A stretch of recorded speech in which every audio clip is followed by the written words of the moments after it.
and gentlemen, this is the main event. Fight fans worldwide, you've tuned into the number one undisputed boxing podcast today. This is the Boxing Breakdown.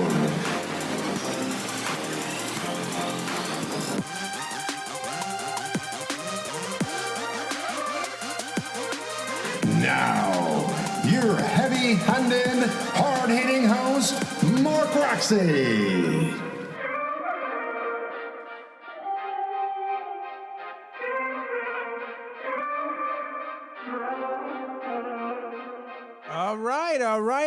All right. What's up, guys? Hey, listen, welcome to another episode of the Boxing Breakdown.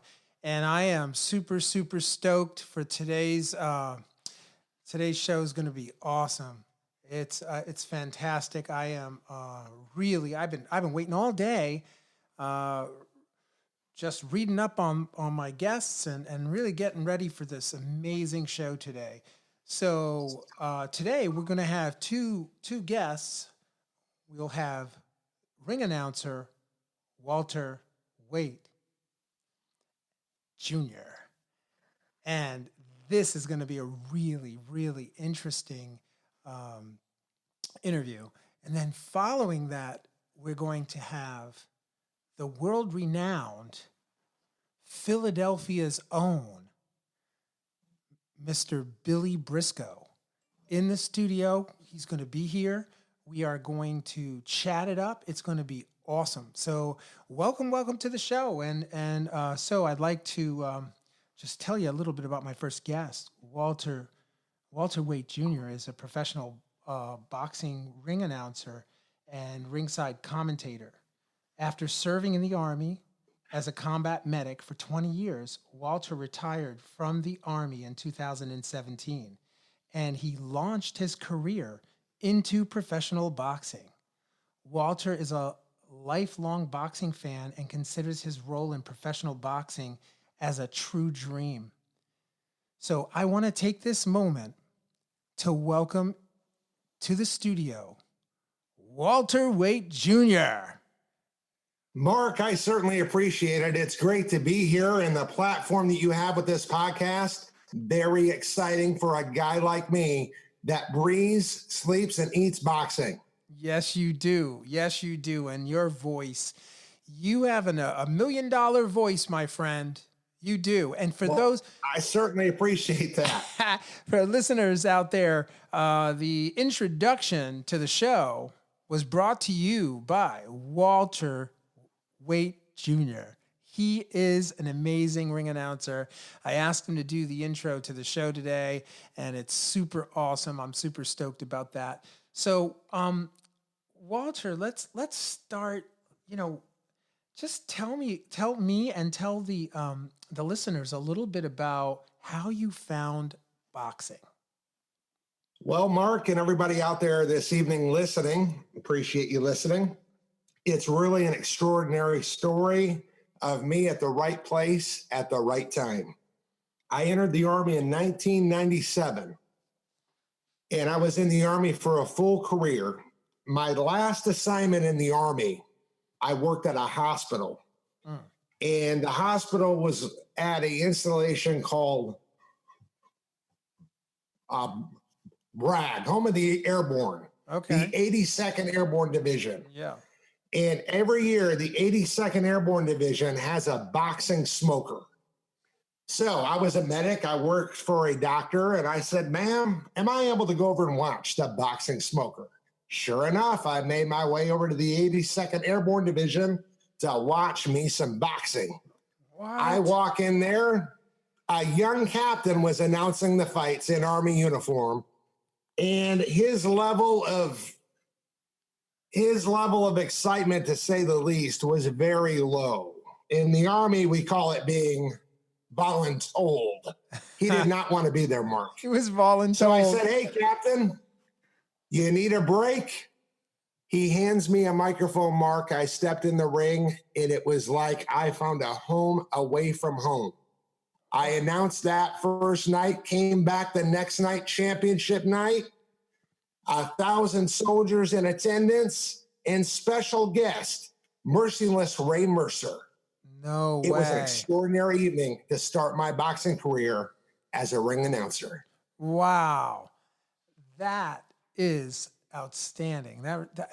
So I mean, so you walk into a boxing show and the guy just hands you the mic and you find you're up. How many people were in the arena? How many people were there? Well, the initial night that I announced, maybe a couple hundred soldiers. But I headed back the second night. There was about 1,000 there, which for a guy that's never announced before is a whole lot. You know, in my career, I've announced for more, obviously now. Right. But at the time, that was a big, big deal. And after the show, a trainer from the local area walked up to me and asked me if I was a professional. And I said, well, yes, I'm a professional soldier. And long story short, he linked me up with a gentleman that had a boxing smoker every month on the Army base. Right. And it was really at that boxing smoker where I learned a skill set. And that advanced into amateur boxing. I announced my first amateur show in Knoxville. Okay. And then on the 18th of November of 17, I made the 11-hour drive to Florida to announce my first professional boxing show. You drove 11 hours? You drove 11 hours, Mark. 11 hours. Oh, that's dedication right there. That's amazing. But it was worth it because I established myself, and in that 3-year period, other than this stupid coronavirus, I haven't had any breaks. I've been averaging each month 3 shows. Wow. Now I announce mixed martial arts also. Okay. So mixed martial arts in boxing, averaging 3 shows per month, even a maximum of 4 at times. Wow. So it's been great. It's been great. Yeah. And you know, the coronavirus definitely, you know, we've been talking a lot about that on the previous shows, that coronavirus has really gotten the boxing community down. I mean, you know, no one's making a living. It's just really, really tough all the way around. And it's hard times, Mark, but we have to remain hopeful and know that it will pass. So everybody out there this evening that's listening, it will pass. We have to stay positive and appreciate the things that we have in our life right now. We aren't able to have a focus on the areas that we are in loss of at this point, but we have to appreciate everything that we have at this point. You absolutely. Those are wise words, Walter. Wise words. And actually, you know, we just have to remind ourselves of how fortunate we are to have life. You know, life. Absolutely. And we can work from there. And you know, I do believe we will get back to some boxing pretty soon. There's also been an MMA match that just took place 2 weeks ago, and supposedly they did something like 700,000 pay-per-views at roughly $65 a pay-per-view. So somebody's making a lot of money there. Kudos, Mark, and hats I off. enjoy MMA. I truly do. Yeah. But my first love and my strongest love is boxing. And we need boxing back in some way, some fashion. We need it back. That's right. We need it soon. And that's what we're here for. That's what we're here for. That's what we're doing. We're all boxing purists on the Boxing Breakdown. And so I appreciate you saying that. And, you know, I just wanted to, what is it that really makes a ring announcer critical to a show? Like, why, for those folks out there that don't know, what is it about a ring announcer that makes the show so great? Mark, I think that's a great question. And here's really, in my opinion, what's changed the expectations of a boxing fan. And it is the great Michael Buffer and Jimmy Lennon Jr. That's the expectation. Right. Now, with those shoes, no. That there's no announcer out there at the regional level that can step in those shoes, but we can sure try. That's right. And it's the expectation. If you go to a regional boxing show, you expect to see a show. You expect to see good boxing. That's okay? Right. That's right. But if you go out for a good meal, you expect some salt on your meal. You expect some seasoning. The ring announcer is the seasoning, Mark. Right. It makes the show just a little better. Right. Right, exactly. So, I mean, I can't agree with you more. I mean, I go to some events, and I listen to the announcers, and it really does make a difference in a live show. It certainly makes a difference in a broadcast show, and those fantastic amateur fighters out there, when they step up into that ring for the first time and they hear a really good announcer announce their name. It's something. It's a sweet spot. That gets.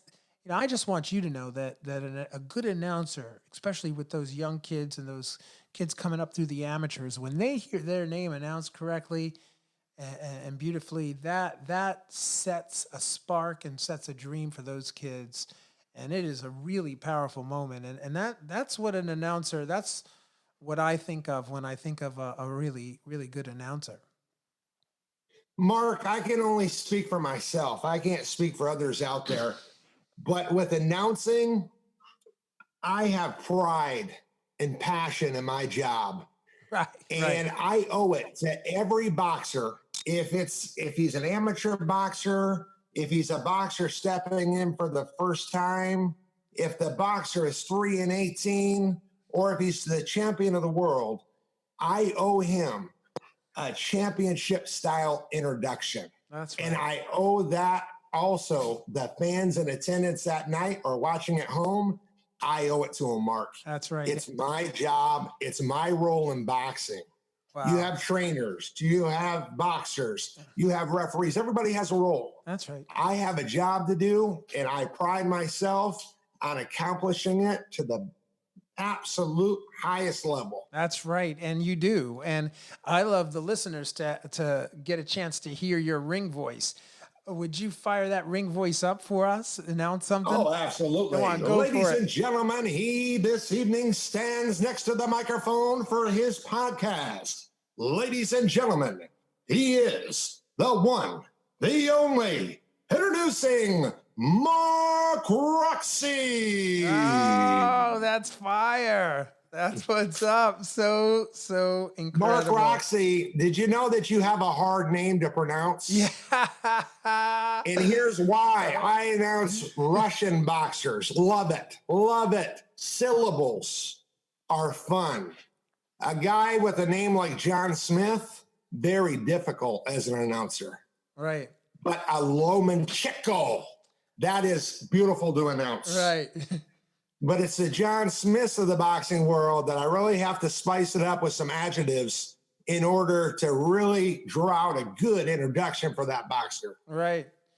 So, yeah, I mean, I haven't been told that my name is hard to announce, but I can see why. It's a beautiful name, Mark. It's a beautiful name. It's just short on the syllables. So Walter Waite Jr., what is it that you're up to? What's next for you? What do you have on the horizon? Mark, what is next for me is hopefully to get back into that ring as soon as possible. And it's something that's on my mind each and every day. However, it's out of my, with everything that's going on within our nation and our world, it's out of my spectrum. Right. So once that happens, I plan to get back into that ring, and I will have a stronger appreciation than I've ever had for the sport of boxing and for my role in boxing as an announcer after this is all through. Right. Right. So listen, Walter, what I'm going to do is I'm going to add, I want to get our second guest onto the show, Billy Briscoe. And Billy Briscoe, an absolute legend. It's going to be great to have him on this broadcast. Yeah. I'm pumped up. I'm going to take a commercial break real quickly here. And then I am going to have him on the show right after that. Okay, I'll come back to you, and then we'll get right on it with Billy Briscoe. Okay. Excellent. All right. This is about the spar bar. Hey, you got a spar bar over at your house? I have not seen a spar bar, but I'm out in the country. I live on a farm, Mark. Yeah. And there's not many spar bars around here. You can pick those things up at Amazon.com. You can get them anywhere online. They're out there. All right, here we go. Ladies and gentlemen, I'd like to tell you about a very innovative product for the boxing and mixed martial arts world called the Spar Bar.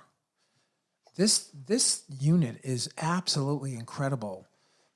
It mimics a sparring partner without actually having a sparring partner. And you guys know at this time, a lot of us are not able to get together and spar. So the Spar Bar is your solution. The Spar Bar is endorsed and used by some of the world's greatest fighters, including Anthony Joshua, Sugar Ray Leonard, Anderson Spider Silva, Tyson Woodley, Roy Jones Jr., and even, some Hollywood superstars are using it, like Kevin Hart and Usher. This thing is incredible. And if you want a piece of equipment, a single standalone piece of equipment that you can use in your home or in your gym, doesn't take up much space. They have a handful of different product lines. You can mount it to the wall. You can have a freestanding unit. Whatever your gym setup is or your home setup is, there's a product that you can use. So I just want to encourage you to check out the Spar Bar. Go to www.sparbar.com and check out their product line. It's absolutely incredible.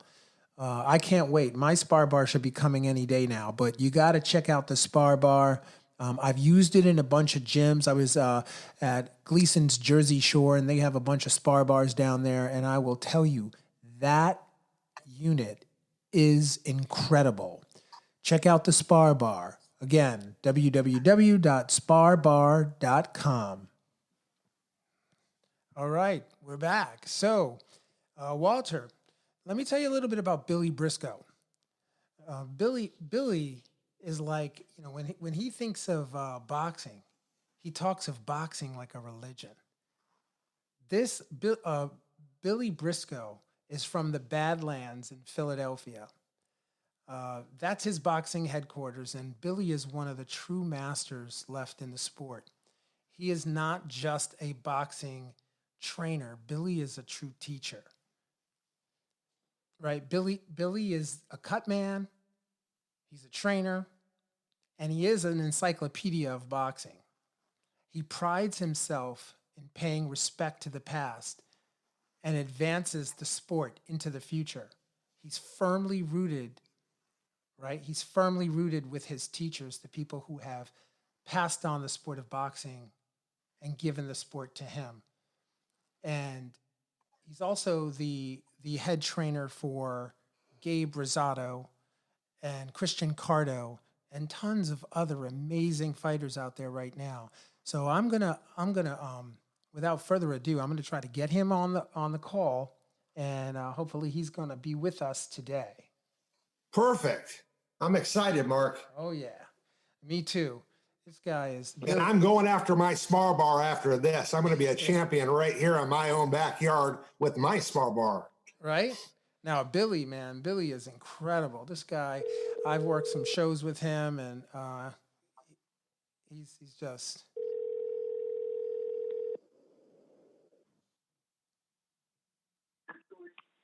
Hello. Is this Billy Briscoe? Yes, sir. What's up, brother? This is Mark Roxey, man. What's up? You're on the Boxing Breakdown. Nice to be on here with you. What's going on, man? How are you? I'm doing pretty good. Yeah. How about yourself? I'm good, Billy. I'm good, man. I've been all day thinking about this conversation with you. Really, all day. I have so many things I want to ask you, and I consider you one of the foremost trainers in the United States, if not the world. Thank you. Yeah. And what I love about what you're doing and what you have done for decades is that you're one of the few boxing teachers that's still teaching boxing, not just running a corner, but actually teaching. And I have been with you at a variety of different shows, and every time I've been with you in your presence, you have always taken a moment to share your ideas about the sport and share your ideas about, hey, did you ever think about wrapping hands like this? And you are just one of the most giving trainer teachers out there that I know. So I just want to thank you for that, and thank you for being with me today. And yeah, man, I just Thank you. You're the man. Thank you. I appreciate that. Yeah. I think very highly of you, Mark, too.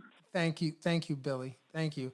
And so I guess I want to start out for the listeners that are out there that may, if you don't know Billy Briscoe, then you don't know boxing. But there are going to be some listeners out there that are going to learn a little bit about who you are besides what they read or what they hear from other people.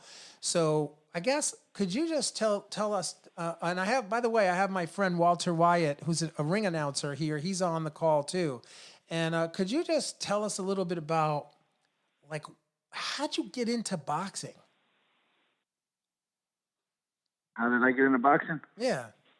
That's a good. My father started working with me when I was like 6 years old. He started helping me, and unfortunately he passed away at 7.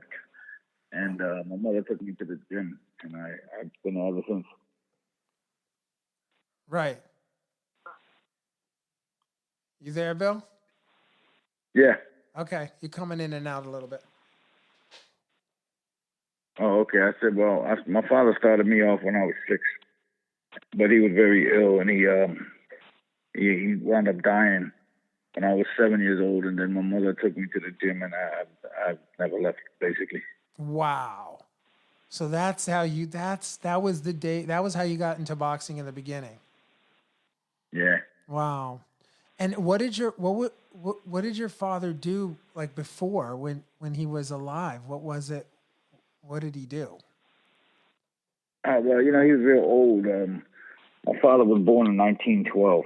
Oh, wow. He he lived through the Great Depression. He served a lot of years in the Army. He was in World War II, and he was a drill sergeant in the Army for a while. And when he came out, his trade was carpentry and building. He built a lot of Levittown. I got there, Levittown, Pennsylvania. He built a lot of that. And he drove trucks. He was like, he did it all, Right. So, he was boxing, he boxed, back in the day, had a lot of fights, but back then it was different, You got that right. It was different back then, man. What, so what got you into training specifically? Well, my eyes are bad. Anybody that knows me knows I got Coke bottle glasses, I can't see very well. Right. But, so I was always, in the gym training and one day one of the old timers that was in the gym, he needed help showing a guy something. So he said, Billy, do me a favor, teach this guy how to, I think it was like step with a jab, slide over, come back with the right hand, something basic, I can't remember exactly what it was. And I showed it to him, and then, he had me start showing it again. And then my eyes got bad, so I was, at that time, I guess, I was young, so I thought, I was kind of heartbroken because they wouldn't let me fight no more because of my eyes. So I said, yeah, it's okay, I'm going to go to, and the guy's like, nah, stay in the gym and help me. And, so I wound up help training the fighters. Wow. Billy, I was training my brother-in-law, Chucky T, and it was funny because we would go to the amateur fights, and they'd be laughing. Look at Chucky, got a little kid for him, because I was only a few years older than he was. Right. And it didn't matter. We were still kicking everybody's butt and going to the nationals. You know, it was funny. Wow, that's an amazing story. I actually, Billy, something I've never told you. You know, I mean, I've known you for a while, but something I never shared with you is that I also am. I'm blind I'm blind in my left eye, and that was the reason that I was not able to turn professional. It was the reason. I mean, I had an amateur career, a pretty good one, but I suffered a detached retina, and that pretty much ended my boxing career. Well, thank God, actually. But you know, that's what really prompted me to really. That's what ignited my interest in becoming a trainer. And so I'm just fascinated with you and your, you know, the amount of years that you've put in to I mean, the way that I calculate this, you must have been doing this for over 30 years. The way 35? A little more. A little more than 35 years. I mean, listen, yeah. Yeah, man, it's not like some of these guys, you know, that we see, and, you know, I'm sure they mean well, but they, you know, maybe they fought before or something, so they come to the gym and they teach you, double jab, right hand, left hook, move your head, and they call themselves a trainer. It doesn't work that way, you know, they're going to punish you. Yeah. Period. You know, like any trade, like me and you go to Home Depot and buy all the latest chop boxes and laser levels and nail gun compressors, squares, you know, layout tools, and go to a job site and tell them a couple of them, man, get the hell out of here. Because it takes a minimum 4 years to become a journeyman level carpenter. That's right. If you put in all your time and you pass all your, you know, all your advanced tests and whatnot, it takes a hell of a lot longer than that to become a good boxing teacher. No doubt. I could not agree with you more than that. I mean, and so what is it that you think? Okay, so there are trainers, and then there are Billy Briscoes, and there are, you know, trainers that for some reason or another excel in the sport. What do you attribute that to? What do you think one of the best qualities for a good trainer is? That's a complicated question. There's a lot that goes into that, you know. Yeah. But, you know, you have to have patience. You know, patience is one of the major key because, you know, you got to be able to impart your knowledge on the people. Some people doesn't have the patience because everything comes from that to them. One time when I was a kid, I asked my mentor, the great Mr. Wesley Moves, I asked him, I said, Mr. West, you know, guy was a great fighter. That I was talking to Mr. West about, and I said, Mr. West, why he wasn't a trainer? And then he said, Billy, he said, a lot of times great fighters don't become great teachers because everything came so naturally to them that they automatically assume it comes so naturally to me and you. Right. Like, for example, he said, well, if that was the case, the great fighters becoming great teachers, then Sugar Ray Robinson would have been the greatest teacher that ever lived. He was the greatest fighter that ever lived, right? But he wasn't a great teacher because he would come into the gym and he would show me and you how to turn over the left hook. And then he would come back the next day. And if we couldn't do it, he'd be like, oh, man, you ain't paying attention. Because everything came so naturally to him, he automatically assumed it would come naturally to everybody else. Right. You know? Yeah, no, absolutely. That patience and a lot of other things you have to have, you know. You have to have the ability to really break down the techniques and you know, and be able to teach it different ways to different people, you know, because there's different kind of people. There's visual learners, there's guys. It's different, you know. Yeah. Everybody has their own learning curve. Yeah, no, absolutely. And I definitely, you know, patience is something that we all have to work on, especially people in the field of the sport of boxing, you know, trainers or anyone who's involved in a team has to understand the nature of patience and, you know, and also, like you said, teaching techniques is not, requires a lot of time and a lot of persistence and a lot of patience until your fighter receives the information. And, you know, Sure. I just, who have been some of your mentors? Because I mean, you know, the kind of trainer. If any of the listeners out there know and you've watched Billy's work, you know, you can see a mirroring image of all of the trainers that you've been involved in. And who have some of those trainers been? Well, my mentor was the late great Mr. Wesley Mozart, and God rest his soul. You know, he was a tremendous fighter in the 40s, but he had, like yourself, he called it detached retina, and back then that was a death sentence to the career. But he had beat Bob Montgomery in 2 rounds in a non-title bout here in Philadelphia when he was the reigning lightweight champion of the world. He fought the great Ike Williams through a draw. And then after the eye injury, but he was only 19 at the time, he was,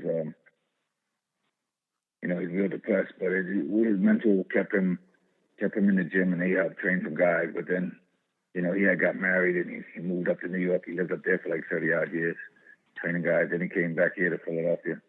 He trained Dwight Muhammad Kawi from a 1-1-1 instant pro with no amateur background to the light heavyweight championship, cruiserweight championship, and International Boxing Hall of Fame. Right. And a lot of other fighters. He had Simon Brown, Tony Fulton. He worked with a lot of great fighters. And, I was blessed that he took me under his wing and taught me almost everything I know about professional boxing in every aspect. Right. Right. Well, speaking of great fighters, I mean, you've had your share of, well, first of all, you train fighters on the top, at the top of the game, and you are, really one of the finest trainers, as I said at the opening of the show. And you work with Gabriel Rosado and Christian Cardo and just hosts of other fighters. I wonder if you could just talk a little bit about your work with those guys. I work with a lot of fighters. When I was younger, I started training professional fighters when I'm 15 years old because, my eyes were bad, and the trainers at the gym I was at needed assistance, so I was helping them. We had a few guys, they were 4-round fighters. They didn't have the best of records, but they wasn't, they wasn't opponents, but they were, they wasn't contenders neither.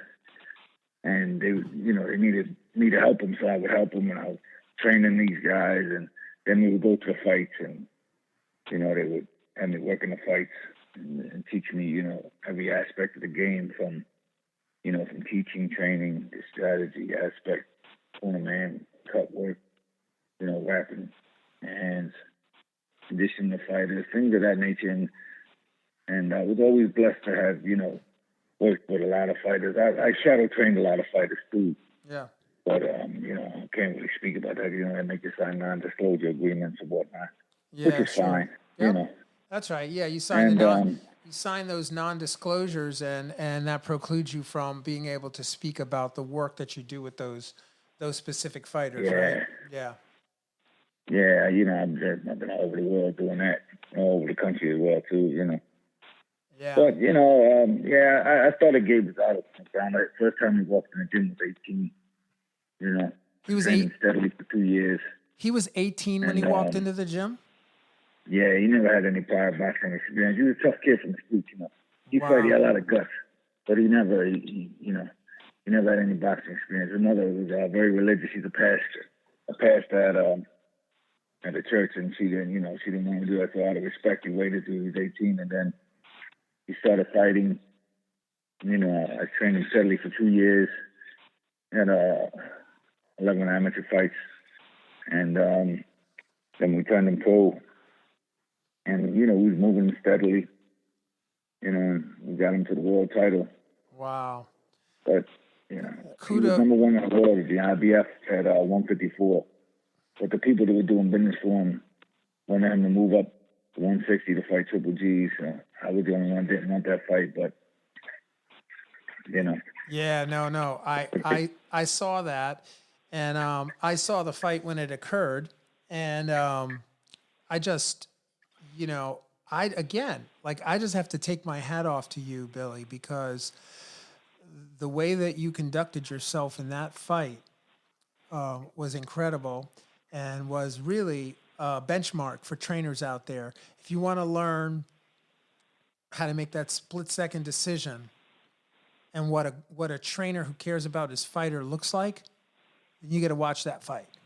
because the fight between that was a hard night. the fight between Gabe Rosado and Triple G was it was a very, very powerful night. And what got me in the fight was there's a couple of things. One, the resilience of Gabe Rosado, the actual grit and resilience that this guy has. Oh yeah, he's got the heart of a lion. Yeah, no, there's no quitting that guy.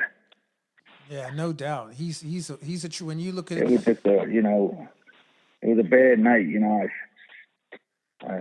didn't want to. I didn't want to stop the fight, but it had to be stopped. You know what I mean? I gave him as much of an opportunity to win it as I could, but he got cut. He had 3 cuts over one eye. A lot of people don't know that. Yeah. And the cut man we had, he tried his best. He just couldn't keep it under control. So. Yeah. There comes a point where you got to save a real fighter from himself. When I was a kid, a long time ago, I was working a professional fighter in like '89, and I had this kid that was he was an okay fighter. He wasn't bad. They gave him to me. They wanted me to work with him, so I'm helping him out. And we're fighting an 8-round bout, and this guy's putting a shellacking on my guy. Bing, bing, bing, bing. I mean, he's not hurting him, but he's landing some shots, my guy, But I knew that my guy could break this guy down. So we kept going to the body. And we wound up stopping him in I think it was the 6th round. So I told Russell Peltz, I said, yo, Russell, I said, look, I told you my guy will win. He said, yeah, Billy, but at what price? He said, it's easy to be brave with another man's blood. Huh. Then he told me the story about Sonny Liston and Chuck Wepner. All right. So I said, okay. He said, Chuck Wepner got something like 47 stitches or 70 stitches throughout all the cuts in his face, broken orbital socket, broke nose. And then after the fight was over, they told Sonny Liston, they said, Sonny, they said he was a brave guy, wasn't he? He said, no, his managers were. Wow. Easy to be brave with another man's blood. It's a cliche I live by. Better to stop a fight a little bit too soon than a little bit too late. Yeah.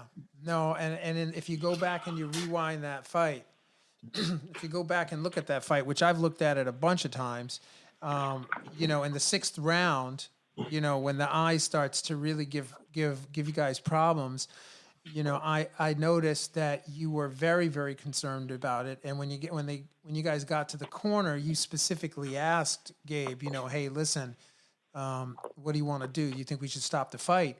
And I thought that was such a powerful moment. And then, his response to you was, nah. It was like another day walk in the park. Nah, you didn't stop the fight. I'm fine. I just can't see out of it. And then the bell rings. It goes on, and then in the 7th, why don't you take us through what happened in the 7th round? Yeah, I should have stopped it then. I should have, asked him. I should have just took it upon myself to stop him. But, he asked me, he said, nah, I'm good. I just can't see. What should I do? I said, get inside. Because, if you can't see a guy, you and I both know when you're inside, you can feel him. That's right. You know what I mean? Yeah. When you're inside, you can feel a guy. But, yeah. I figured, okay. I'll let him go out there, see what he can do, and then, stop it, Right. But his father didn't want me to stop it, and, Yeah, listen. So there was a little conflict. Well, that's one of the very difficult things, as you know. I mean, you train your son, I train my son. Training when you're working in a camp with your own child. This is a very, very difficult position to be in as a father, right? Because you think your son is invincible. You want your son to conquer. It's either that or it's the other. It's the other thing. But Yeah, there's usually 2 kind of fathers in boxing. There's usually the one that real brave with his son's blood, figured he should be able to beat King Kong Godzilla against Monster on the same night. And if he doesn't do it, he gets all mad. Yeah. And then there's the other kind, like myself, who's more of Scary Mary, that kind of errs on the side of caution because, grew up in this business. Like the guys that's usually brave with their son's blood are not not fighters, or they just came into the game with their son and this, that, the other. Guy that's been in the game long, we've seen the effects of the harshness of hurt business, so to speak. You know, like I've been in attendance where 3 people died. You know, For real. may they rest in peace. The last one was with the Russian kid in the MGM down in Maryland. I was working the cuts with Dusty Harrison in the undercut. Oh boy. And he passed away. And then you know, the fight before that was the kid Francisco Rodriguez. Yeah. When he fought Tian Kenny at the Blue Horizon, I was working with Angel Ocasio. I was working the cut that night, and you know. Wow. The other one before that was up in New York. So, you know, I was like, I've seen a lot of guys get hurt. So, you know, I try to err on the side of caution. That's why when I train fighters, I try to work a lot on defense. The defense is at least 50% of boxing. People only work at 25% of the time. One they get twice as much. It's no secret. It's basic mathematics. The less you get hit, the longer you last, no matter what your style is. Right. So, you know, like with Gabi Father, I don't blame him because he was under order not to stop. Then I understand that, but it comes a time where, you know, you keep second, you got to do what's right for the fighter. You got to learn how to save a real fighter from himself, because a real fighter go out on the shield. That's right. It's my job to make sure that don't happen. No, and you and on I mean, I love to win just as much as the next guy, but I'm not going to let nobody get hurt. On that night, You got to care about the fighters you're with. Billy, on that night, you did that, you know, and in the seventh round, when you called the fight, you said, we got to stop this. I saw the urgency in your face, that, you know, how important it was for you to stop that fight. And I just, again, like, you know, I have you in my corner anytime, because that kind of care that you demonstrated is, you know, trainers take note, because that's what's up. You know, we want to keep these guys, and I know you want to keep these guys as safe as possible. And it's just not worth losing a life or an eye or no, not at all. You Especially, you know, it's like they tell us, the one you don't see coming, the one that gets you. If you can't see any of them, they're gonna get you. You know. Oh my gosh. Yeah. So you know, kid, and he got probably the best chin, one of the best chins in boxing history. I mean, this guy. You can hit him with a sledgehammer and he keeps coming. He's up there with Jake LaMotta. If you didn't, all the tough guys, he took some losses. Don't get me wrong, but all the tough guys he fought, you never seen him go out. Yeah, he fought them all. He fought some killers. I mean, he fought the who's who, the middleweight division. You know, he fought some great fighters. Who would you think were some of his toughest fights, just off the cuff? You know. Well, Triple G was obviously a very tough fight. Yeah. Then Kid Chocolate, we was beating Kid Chocolate, man, and he got cut, and I had the cut completely closed, right? But the doctor wouldn't let it go because it was open. Wow. You know? But we had Kid Chocolate. We got him. We was backing him up. Another round or two, we'd have stopped him. Wow. Yeah, I mean, he fought Joshua Clottey. And then he wasn't with me for the Clottey fight or the Dave Lemieux fight. That guy, a wrecking machine. You know, yeah. He wasn't with me for that fight neither. He was with Jesse Reed. Oh, I got you. And it was a tough fight for him too. No. I think he lost the fight to David Lemieux, right? Yeah. Yeah. They stopped it. He got a broken orbital socket. Oh my gosh. Yeah. And a detached retina. Ugh, frightening. Yeah, listen, you want to see a warrior, Gabe Rosado? Yo, fire! Yeah. Hats off to you, Gabe Rosado, because you know you're in the dictionary for warrior. That's for sure. But I mean, after the Golovkin fight, I mean, he fought J. Leon Love. He fought. They robbed us that night. He fought Jamel Charlo. Just for the listeners, man, he fought Glenn Tapia, right? He fought Salucci. What is it? Saluki? Is that how you say his name? Saluki? Selecki, yeah. Yeah, pardon me for that. But yeah, Selecki. He fought Selecki. He fought some real, like you said, the cream of the crop in the 154 and 160 for that matter. Yeah. Yeah, so, you know, something that I was thinking about, you know, before I got on the call here with you is I noticed in a lot of your interviews and a lot of the times that I've been around you, when I listen, when people talk to you about the business of boxing, I noticed that, and I commend you. I noticed that whenever those questions come in, you kind of just defer it over to the management. You kind of defer it over there. And I know why you do that, but I wonder what your take is on, like, can you just tell me a little bit about your feeling about that when interviewers or people come to you with the business of the sport, when you know, just talk a little bit about that.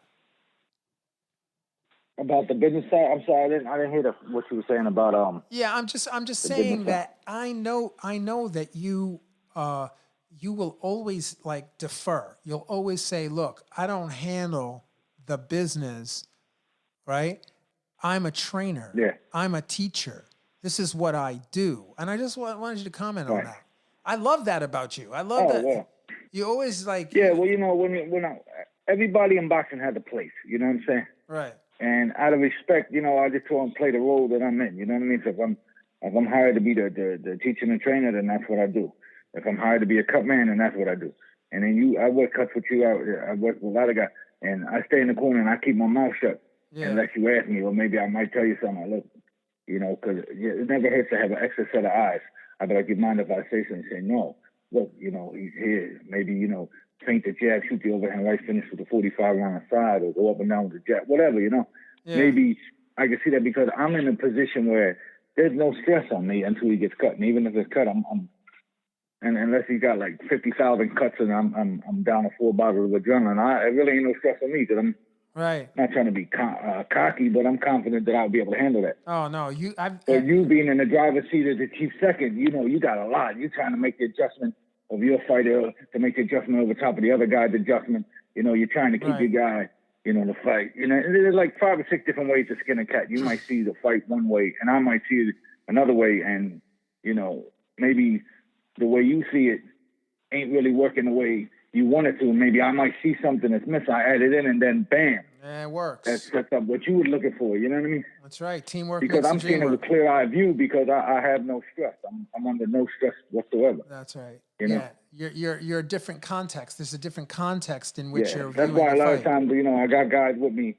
You know, I'm like maybe my cut man or something that you know I got confidence, and I'm like, what do you see? Because it's not a matter of egos; it's a matter of winning. You know, if I got 3 set of eyes and know what they're looking at, you know what I mean. In between rounds, what do you see?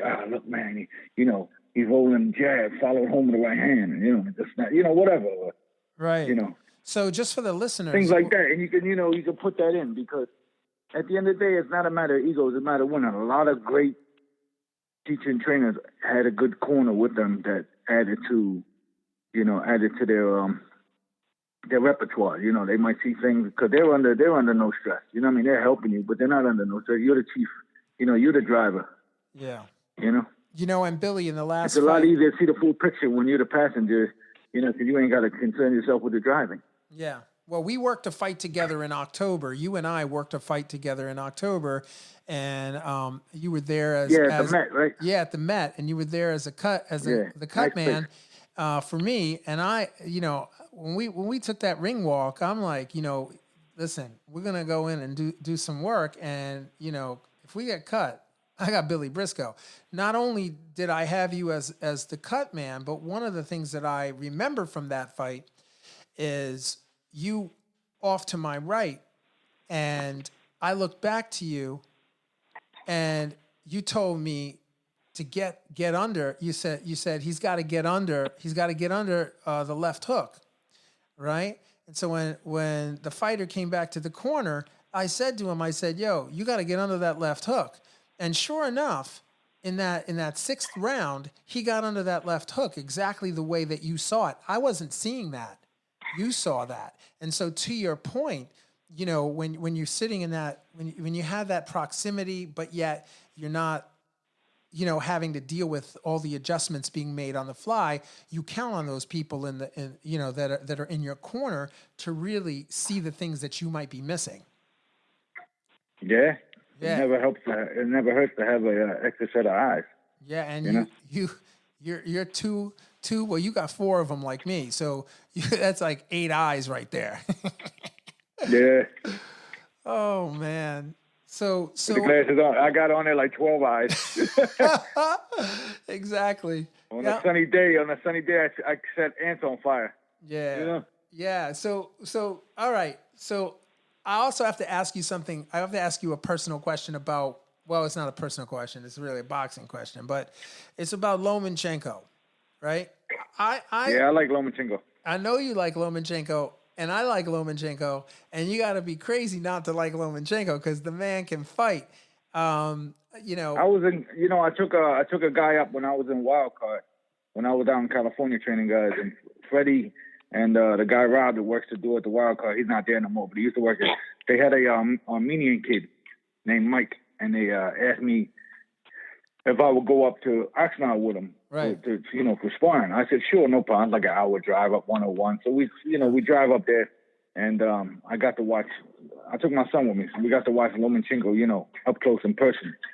Very impressive. He's a boxed out guy. A guy gave him like 6 rounds. Right. He was able to do 12 rounds and then get out the ring like he was fresh, and they started banging the bag. Then he started doing all his little, Russian or Ukrainian exercises and the mental training, and guy very, very impressive.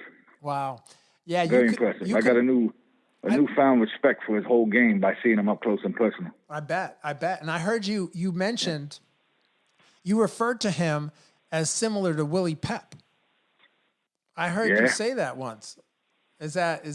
Tell me about that. Willie Pep, a lot of people don't want to give him his credit, but Willie Pep was one of the slickest fighters that ever lived, because defensively speaking, there's only 3 elements of defensive boxing, if you think about it. You got blocking and catching, head and upper body movement, your feet.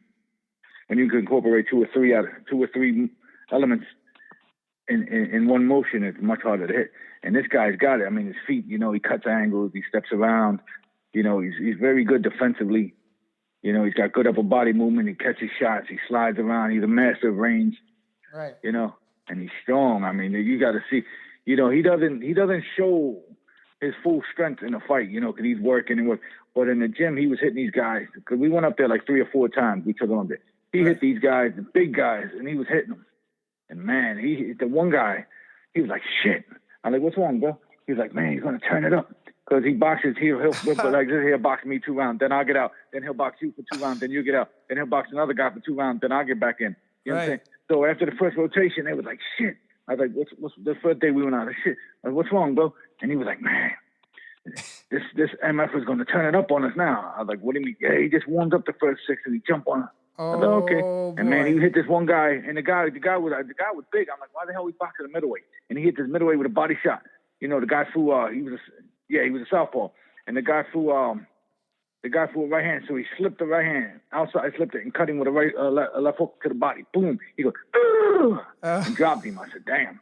What? Then he got back up. Then he finished the round. Then they put this other guy in, the guy we had, and he was southpaw, and he threw like a throwaway jab, and our guy moved back, and he walked it through and went right hand to hit him with a jab, left hand, boom, and dropped him. I was like, damn. Right. And his the way he could just step in and out of range, he was stepping around, cutting the angles. He was leading these guys around the ring like a dog on a leash. Yeah, I mean, you see the way guys quit. They're fighting him, man. And they're just quitting left and right. I mean, he has the ability to just, how a fighter sees his processes and then he reacts. This guy's got the ability to just, his reaction is so quick. Right. Because they say speed is in the body, quickness is in the mind. His quickness is unbelievable. Wow. Yeah, I mean, I could just imagine you being up there in Oxnard and watching that, face up. Yeah, we went up there like 3 times, I think it was. That's not like watching it on film. You watch it in person, it's a whole different thing, when you're up close and personal watching these guys work. Absolutely. And he's just an unprecedented fighter. He's actually that brings up another matchup that actually I just read about. I heard that Daniel Jacobs, there's a possibility that there's a fight between Daniel Jacobs and Gabriel Rosado. Did you hear that, or you know about that? Of course you do. You know everything. No, me and Gabi, we're not working together no more because he's out there in California. He's out there with other people's. I'm happy for him. Yeah. I'm glad, he's out there. He's doing well. He's got a little gym out there. He's training like fitness clients. He's training like actors, teaching actors how to fight for the for boxing roles and whatnot. Right. Good for him. And he does like little roles, in like series or whatnot. I'm not sure what he's doing right now, but right.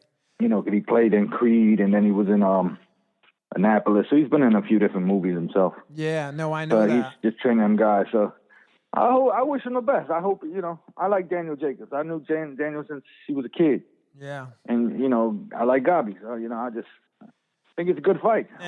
Any chance you think? I wish them both the best. Any chance you think Gabe will give you that phone call? Because I'd love to see you guys working together, man. That would be great. Probably not, because he's out there, and he's out there with them guys. Yeah. So, I wish him the best. I'm fine. I wish him the best. Yeah, no, I got that. Well, you are one of the preeminent trainers in the world, and on my list, thank you. You are right at the tip top of my list of amazing teachers and trainers, and I just adore you. I'm just grateful that you took the time to come on the call and be with me today, and man, I wish you all the best, and I know I'm going to see you soon, but I just want to thank you for being on the call, man. Anytime. All right, brother. I'll talk to you soon, okay? Okay, stay safe. Okay, you too. Peace. All right, bro. All right. Be safe. Bye-bye, Billy.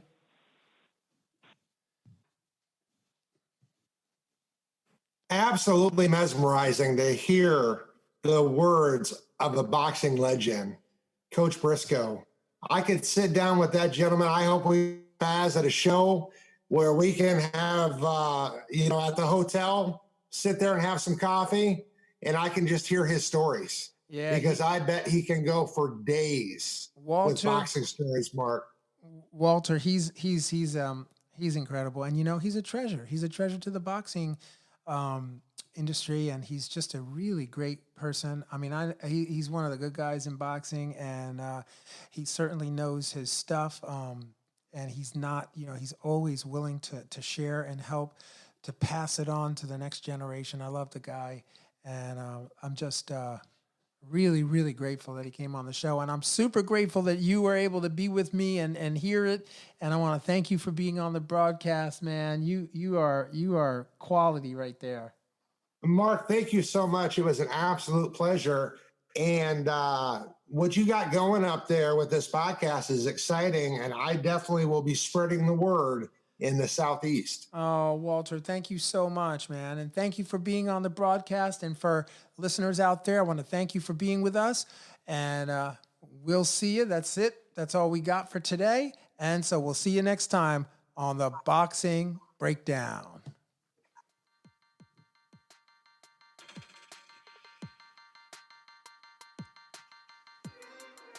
Well, that's it. Thanks for joining us on another episode of the Boxing Breakdown. This podcast is released each week on Thursday. Check out the live stream of the broadcast on YouTube. You can like us on Facebook, follow us on Instagram and Twitter at The Boxing Breakdown. You can also download this podcast on iTunes, Spotify, and Google Cast. This broadcast was brought to you by the Roxey Sports Entertainment Management and Advisory Services. Until next time, peace and love.